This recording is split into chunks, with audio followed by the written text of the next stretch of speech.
Detroit Become Human was produced over a period of 4 years. Here in Paris, we have a team of about 180 people. And to that, we need to add also all the outsourcing with our partners in the Philippines, in China, Vietnam, and in India. So when we started working on this story, I had to imagine where Kara was built. And for whatever reason, the city of Detroit came very quickly to my mind because it had already an incredible story by itself of history and themes. So we traveled there with the team, and we were really moved by what we saw, and we could really feel the desire to fight and really be born again. And we just continued this curve, this growth, and just imagine what Detroit would be like if the android industry was, using these huge factories to build androids there. A very strong element in Detroit is that there's a lot of industrial wasteland and a lot of nature too, and for us, the graphic designers, it was an incredible playground. The destroyed zones which we wanted to preserve, we appropriated them to turn into something else. Then in the areas that needed to be rebuilt, we were able to imagine our Detroit of the future. We didn't want to make a science fiction universe, but a world of anticipation. If we chose science fiction, we could have imagined flying cars, extraterrestrials, but those things are very far from our current everyday life.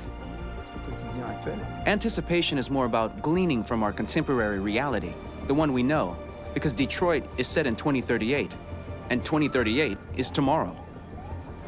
The difficulty we had was sticking to reality. That is to say, technology becoming more and more invisible, a lot more elegant, and at the same time, making it visual. So all the computer equipment, autonomous cars, we simply had to invent. They are in fact very technological objects, but at the same time remain very credible and ingrained in reality. To create a cohesive universe in the fashion and clothing of the human characters in 2038, I didn't want to put an accent on strange shapes, or really vibrant colors, and things we wouldn't know. That I wanted to keep for the androids. The goal was to create something familiar which we can identify with in this future setting. Working on the artistic direction for the androids was a bit special because this is a project about the place they could occupy in the human world. It was out of the question for them to be too beautiful or too perfect. They had to correspond to every social class, rich and poor. Inspired by everyday utilitarian clothes, I brought a modern touch by adding dynamic display surfaces, the armband we can see on the side, the triangle on the front and back, and LED. Like that, there's no confusion. Wait. You're sending an android? All right, ma'am. We need to go. You can't do that. Why aren't you sending a real person? Once we cast the actors, we travel to meet them in order to scan their faces. We record the structure of their face with the scan. And we record the colors and patches of skin with photography. Once we have this information, we will use this as a basis for modeling and creating the characters. The artist will make it more realistic, but will also enrich it. He will propose ideas which we will develop together. Finally, we will have a character with character who corresponds to the project in the world. When the actors come to Quantic Dream, we show them the design, what their image will be, and what they will look like in the game. This extra information gives them another dimension and color to connect with emotionally. It helps them think about how to play their character. Your mission. That's all you care about, huh? You should consult a professional who can help you. Beat it, you hear me? Get the hell out of here! So there are 3 types of shoots at Quantic Dream.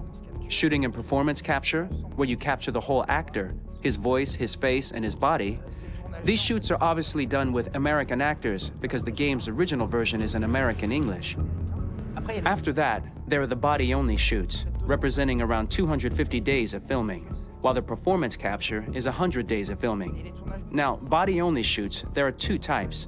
There are the action shoots and the technical shoots, which are mokit shoots. Mokit is when the player controls a character on the screen, and he moves in an environment to explore it. This is of particular importance at Quantic Dream, and therefore we shoot a lot to offer a unique context for each scene and each character. To prepare a motion capture shoot, we first get together to look at the sets we need, the animations that we want to shoot, which ones need to be grouped together, or which ones need to be cut and shot at another time, so that we get the most out of the shooting day. This often means shooting scenes out of order, especially those with big props or accessories, like a big car, for example. So we shoot all the animations related to that particular prop first.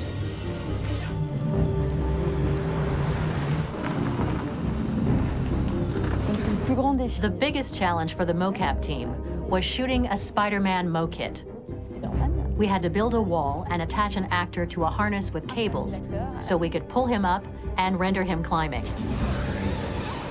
The shooting on this game total took about, I would say, more than a year, maybe 1 and 2 years, with about 300 actors on set. So I would say it's quite a massive production. But so much happened on this set between the stunts and the shootings with a little girl and all these great actors that we had. It was really a very, very memorable journey for the team and for myself. Today, Detroit has over 37,000 animations. When we retrieve the motion capture data, it's just a cloud of points, which represent all the markers worn by the actors. From this cloud of points, we have a phase called retargeting, which gives us a skeleton. This skeleton will be applied to the characters of the game. There is still work to be done, but this gives us the main movements. Since we are working on something very realistic, we must recognize the actor and also recover all the emotion he expresses in his performance. We use a system of facts, an identity card for each actor. We make the actor do a whole range of facial expressions.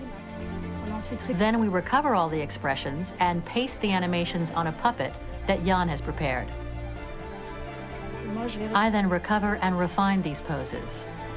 I might stretch the lip, reinflate a cheek, tiny details that make the finished product really capture the actor.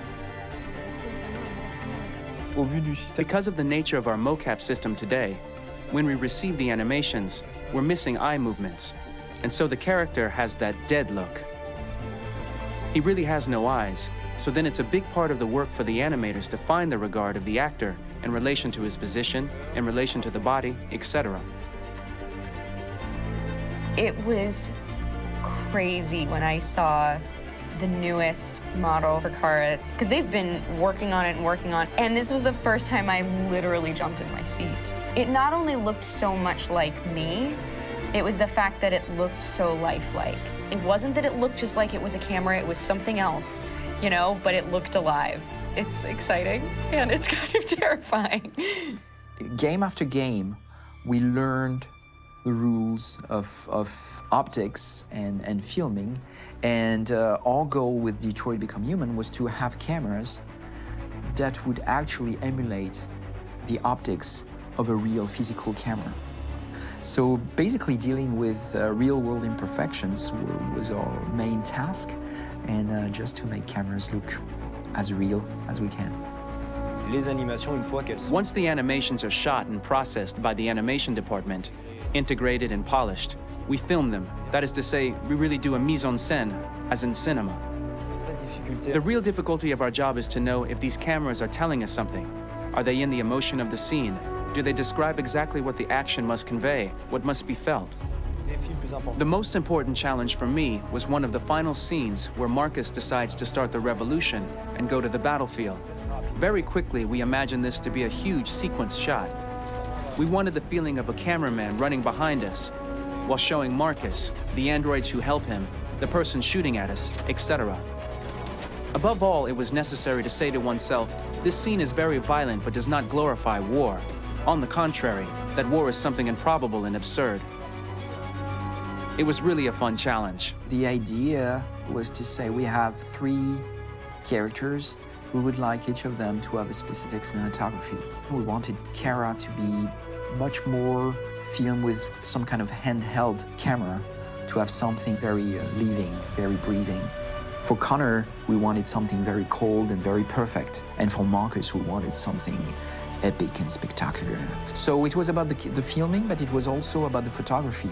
So we worked with a director of photography to give each character a different lighting, different key colors. Each of them would have their own worlds. And finally, we worked with the composers, so they would create a specific sound for each character, so each would have his own world and his own style.